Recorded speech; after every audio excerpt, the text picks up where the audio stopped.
যদি কেউ সালাহ আদায় না করে তাহলে তার অনেক বিপদ হতে পারে।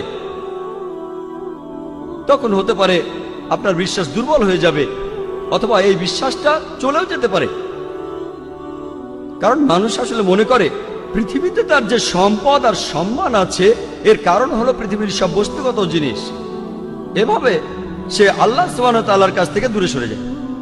এই নিয়ম শৃঙ্খলার অভাবেই সে আল্লাহ সুবহানাহু ওয়া তাআলা থেকে দূরে সরে যায়। পৃথিবীর বিভিন্ন জিনিসের মোহ থাকলে, বস্তুগত জিনিসের, তাহলে সম্ভাবনা থাকে যে সে অন্যায় কাজ করবে। এভাবে সে সিরাতাল মুস্তাকিম থেকে দূরে সরে যাবে, সরল পথ থেকে। মনের ভেতরে তখন শান্তিও থাকবে না। আপনার কাছে যে পরিমাণ সম্পত্তি থাকুক না কেন, এই সম্পদ আপনাকে শান্তি দিতে পারবে না। আর মানুষজন যে কারণে সালাহ আদায় করে না সেটা হলো তাদের জ্ঞানের অভাব। পবিত্র কোরআন বলছে, সূরা ইমরানের 185 নম্বর আয়াতে উল্লেখ করা হয়েছে, কুল্লু নাফসিন যায়কাতুল মাউত, প্রত্যেক জীবকে মৃত্যু স্বাদ গ্রহণ করতে হবে এবং কিয়ামতের দিন তোমাদেরকে তোমাদের কর্মফল পূর্ণ মাত্রায় দেওয়া হবে এবং যাকে দোজখের আগুন থেকে দূরে রাখা হবে আর যাকে জান্নাতে দাখিল করা হবে সেই হবে এই দুনিয়ার উদ্দেশ্য পূরণে সফলকাম। কারণ নিশ্চয়ই এই পার্থিব জীবন একটা ছলনাময়, ভোগ ব্যতীত কিছুই নয়। সালাহ আদায় করলে অনেক উপকৃত হবেন। সালাহ একটা জীবন দর্শন। সালাহ আপনার আত্মিক অবস্থানকে উন্নত করবে, পাশাপাশি শারীরিকভাবে উপকৃত হবেন। সালাহ আপনার বিশ্বাসকে বাড়িয়ে দেয়, আপনার বিশ্বাসকে শক্তিশালী করে।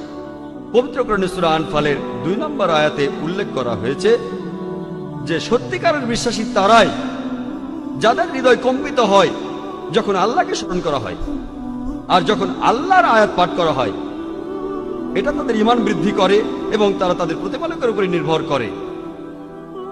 পবিত্র কোরআন বলছে, সূরা ফাতিহার 5 থেকে 7 নম্বর আয়াতে উল্লেখ করা হয়েছে, ইয়াকা না'বুদু ওয়া ইয়াকা নাস্তাঈন, আমরা তোমারই ইবাদত করি, তোমারই সাহায্য প্রার্থনা করি। ইহদিনাস সিরাতাল মুস্তাকিম সিরাতাল লাযিনা আন'আমতা আলাইহিম গায়রিল মাগদুবি আলাইহিম ওয়ালাদ-দাল্লিন, আমাদের সরল পথ দেখাও, তাদের পথ যাদের তুমি অনুগ্রহ দান করেছো, তাদের পথ নয় যারা ক্রোধ নিপতিত, যারা পথভ্রষ্ট। এতে আপনার জীবনের শৃঙ্খলা বাড়বে।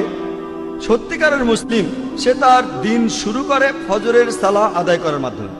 আর ফজরের সালার সময় মুয়াজ্জিন আজান দেওয়ার সময় বলেন, আসসালাতু খায়রুম মিনান নাওম, যে ঘুম অপেক্ষা সালাহ উত্তম, ঘুমিয়ে থাকার চেয়ে নামাজ পড়া উত্তম।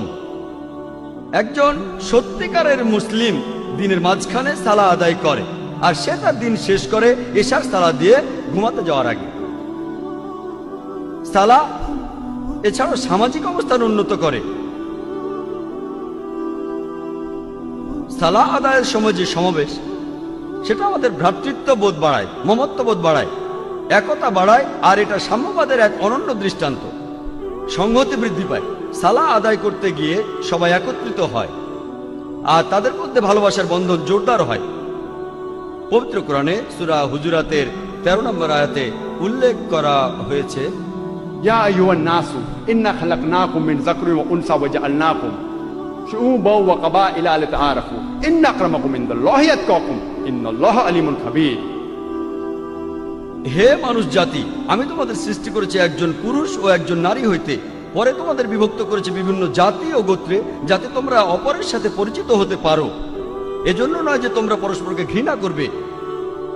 আর তোমাদের মধ্যে আল্লাহর কাছে সেই ব্যক্তি অধিক মর্যাদা সম্পন্ন যে তোমাদের মধ্যে অধিক মুত্তাকি, অধিক ন্যায়পরায়ণ।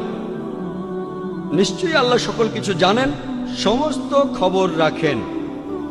আল্লাহ সুবহানাহু ওয়া তাআলা আমাদের যেটা দিয়ে বিচার করবেন সেটা গোত্র নয়, বর্ণ নয়, ধর্মবিশ্বাস নয়, সম্পদ নয়, লিঙ্গ নয়, সেটা হলো তাকওয়া, অর্থাৎ ন্যায়পরায়ণতা, আল্লাহকে মেনে চলা এবং ধার্মিকতা।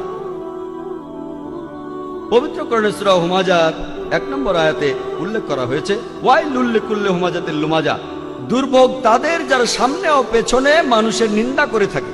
সালাহ আমাদেরকে বিরত রাখে মানুষের নিন্দা করা থেকে। পবিত্র কোরআনে সূরা হুজুরাতের 11 নম্বর ও 12 নম্বর আয়াতে উল্লেখ করা আছে, ইয়া আইয়ুহাল্লাযিনা আমানু, হে মুমিনগণ, তোমাদের মধ্যে কোনো পুরুষ যেন অপর কোনো পুরুষকে উপহাস না করে, কেননা যাকে উপহাস করা হয় সে উপহাসকারী অপেক্ষা উত্তম হতে পারে। কোন নারী অপর নারীকে যেন উপহাস না করে, কেননা যাকে উপহাস করা হয় সে উপহাসকারী অপেক্ষা উত্তম হতে পারে। একে অপরের প্রতি তোমরা দোষারোপ করো না এবং তোমরা একে অপরকে মন্দ নামে ডেকো না। ইয়া আইয়ুহাল্লাযিনা আমানু, হে মুমিনগণ, তোমরা অনুমান হতে দূরে থাকো, কারণ অনুমান কোনো কোনো ক্ষেত্রে পাপ। একে অপরের গোপনীয় বিষয় সন্ধান করো না এবং একে অপরের পশ্চাতে নিন্দা করো না, পেছন থেকে নিন্দা করো না। তোমাদের মধ্যে কি কেউ তার মৃত ভাইয়ের গোশত খেতে চাইবে? পবিত্র কোরআন বলছে, যদি পেছন থেকে নিন্দা করেন তাহলে আপনি যেন আপনার মৃত ভাইয়ের গোশত খাচ্ছেন, কারণ মৃত ভাইয়ের গোশত খাওয়া হলো দ্বিগুণ অপরাধ। খাদ্য হিসেবে মানুষের গোশত খাওয়া একটা অপরাধ। এমনকি ক্যানিবালরা যারা মানুষের গোশত খায় তারাও কখনো তাদের মৃত ভাইয়ের গোশত খায় না। কোরআন বলছে যদি পেছন থেকে নিন্দা করেন তাহলে দ্বিগুণ অপরাধ করছেন। অপরাধটা এমন যেন আপনি মৃত ভাইয়ের গোশত খাচ্ছেন। কোনো প্রমাণ ছাড়াই কারো ব্যাপারে নিন্দা করো না, এটা পাপ। আর কারো পেছন থেকে নিন্দা করা হলো দ্বিগুণ পাপ, দ্বিগুণ পাপ। আর আল্লাহ সুবহানাহু ওয়া তাআলা এখানে তিনি নিজেই উত্তর দিয়েছেন, তোমরা তাকে ঘৃণ্যই মনে করো। সালাহ এটা আমাদের ব্যবসা ক্ষেত্র এবং দৈনন্দিন কাজের মধ্যে সত্যবাদিতা এবং সততাকে বাড়ায়।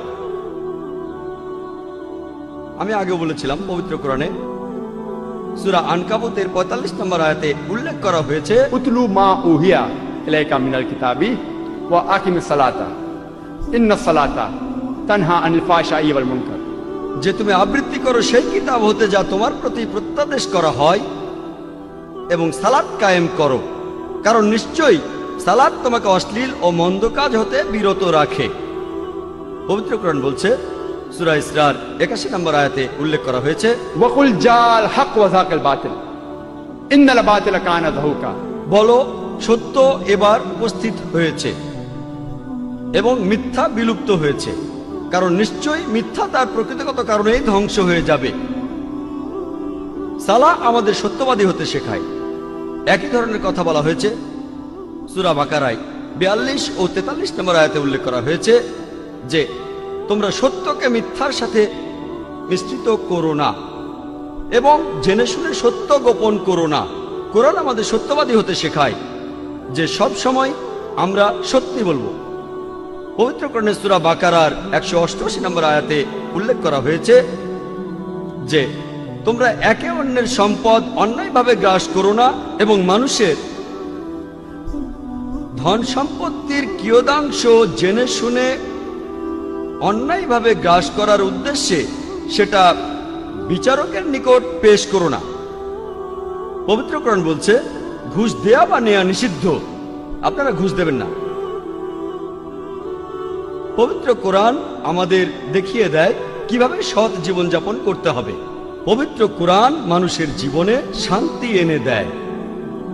পবিত্র কোরআনে সূরা রদের 28 নম্বর আয়াতে উল্লেখ করা হয়েছে, নিশ্চয়ই যখন আল্লাহকে স্মরণ করা হয় হৃদয় তখন শান্তি খুঁজে পায় এবং প্রশান্ত হয়। যখন আল্লাহকে স্মরণ করবেন, যখন সালাহ আদায় করবেন, আপনি তখন খুবই শান্তিতে থাকবেন, আপনার হৃদয় প্রশান্ত হবে।